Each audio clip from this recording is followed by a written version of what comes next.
biggest block to your mental flexibility is your will to power. Nietzsche stated that everything came down to will to power, and he was no fool. That we are a powerful creature. We are physically powerful, and we want to become even more physically powerful. We are socially powerful, and we want to be more socially powerful. We are resource powerful. We have access to these things, and we want to expand that. That we are an expansionist creature. Why on earth is that our biggest block to mental flexibility? Let me give you the alternative, and then let's explore why the block is there, or the difference between the two.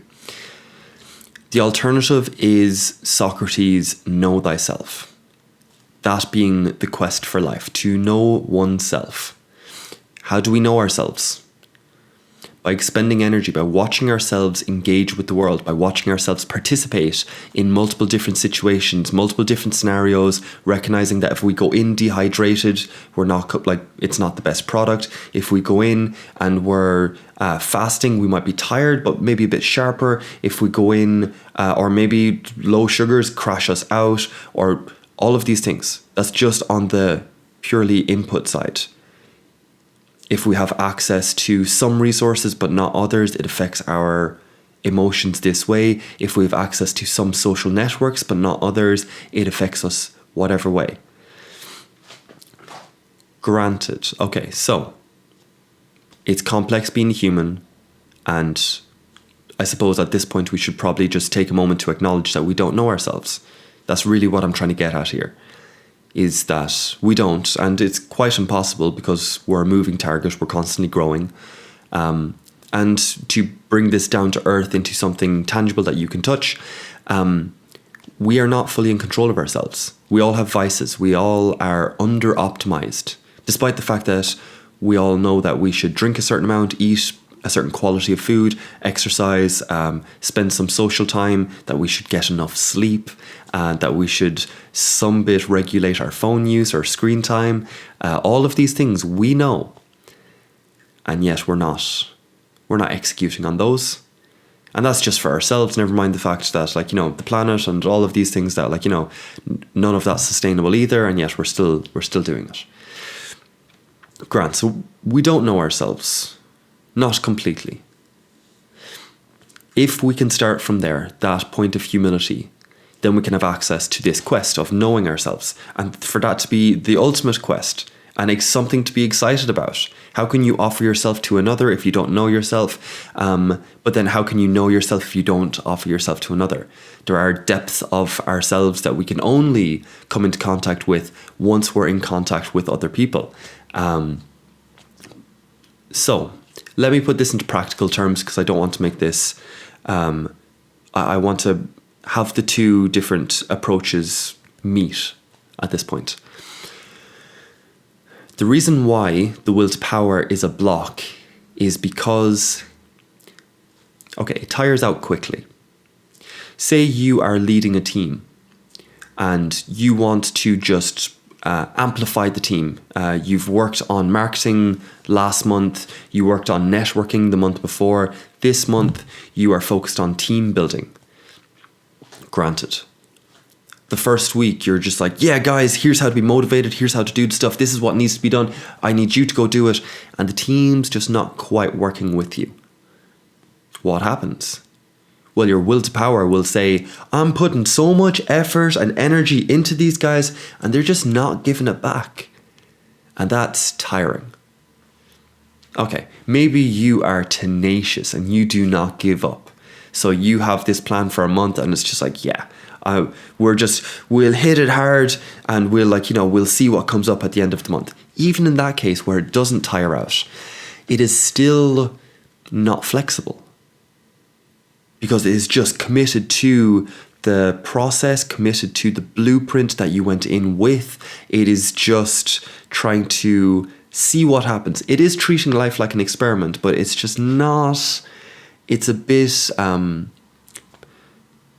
bullheaded, I suppose. Just a bit kind of, we're going forward regardless of how you feel. Now pick the alternative. Okay. One thing to say here, before I do the know thyself version of that, is that Nietzsche was no fool. We are creatures driven by a will to power. So while the direction of where we focus on next, whether it's marketing, whether it's outreach or networking or the team or the structure or the accounting or whatever it is, yes, we want to focus on something to make ourselves more powerful. Not trying to critique that part. Setting a goal and pursuing it is the right way of doing it.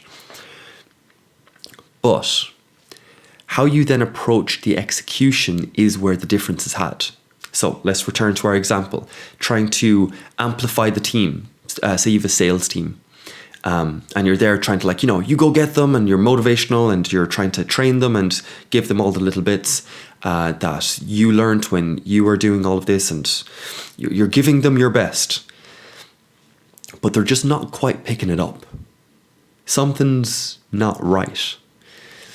And the will to power is just like, hell or high water, we're going to crush it. We're going to do this. I have this one guy that just doesn't seem to get it.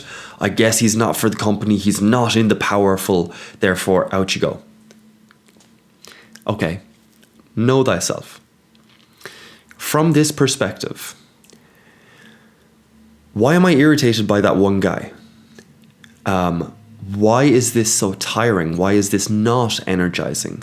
When I am vulnerable, perhaps I'm speaking and I'm like, this is what helped me, and I'm telling like a story. This is a sales call. This is how I learned, and rags to riches, came up from the bottom, and here it is.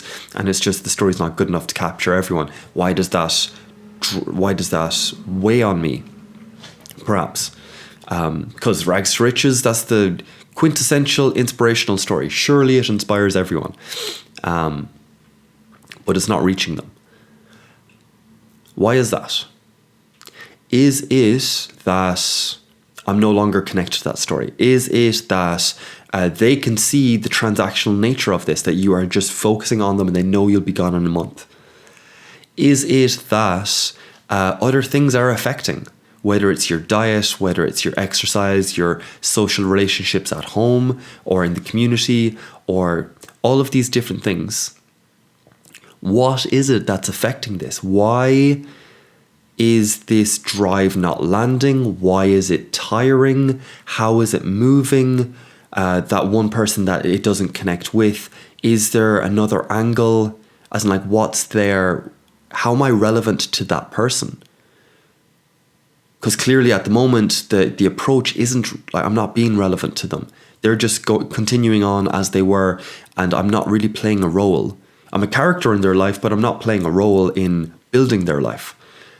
How can I do that? Why do I resist doing that? What aspects of me are caught in this? The amount of questions that approach opens up is what makes you mentally flexible.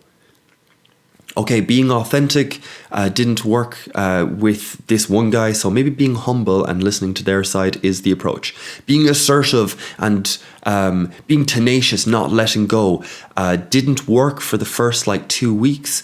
Now maybe there's a kind of a wave of acceptance and being more gentle perhaps. And then re-engage in the assertiveness, see if it can amp up again, because I don't know why it's not working, and I don't know if I can maintain it, because not only am I trying to build something that holds, but I'm trying to build something that I can maintain, or that you can maintain as the leader of this imaginary sales force. In that case, there is no wasted energy. Even if the sales team doesn't bump up any of their numbers, your mission was to attempt it, but your mission was to know thyself the whole way through. And do you know yourself more now after the month than you did at the start? If so, happy days. You're willing to go again. You're willing to exercise. You're willing to continue giving out more energy than you receive. And that's the difference. If you are sourcing your energy from the external, from the social approval, or from food and nutrition, or if it's from this greed that has this will to power alone, the transaction is so upfront and is so brittle.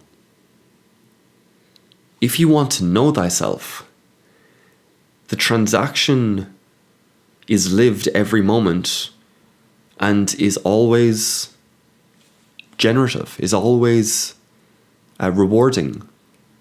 And I don't mean like as in rewarding, woohoo. It means that you get something out of it. You learn something, painful as most lessons are. You get something out of it, and it feeds into then the will to power, because you are now more powerful because you understand yourself more deeply. But just so again, I'm not trying to demonize that will to power.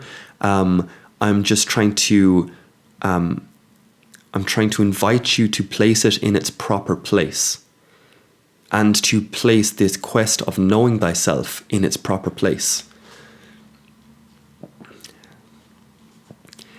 Once you do that, you will have the mental flexibility to flip and switch and adjust and readjust and re-engage and keep pursuing, and without it being tiring, without it being depleting, without burning out.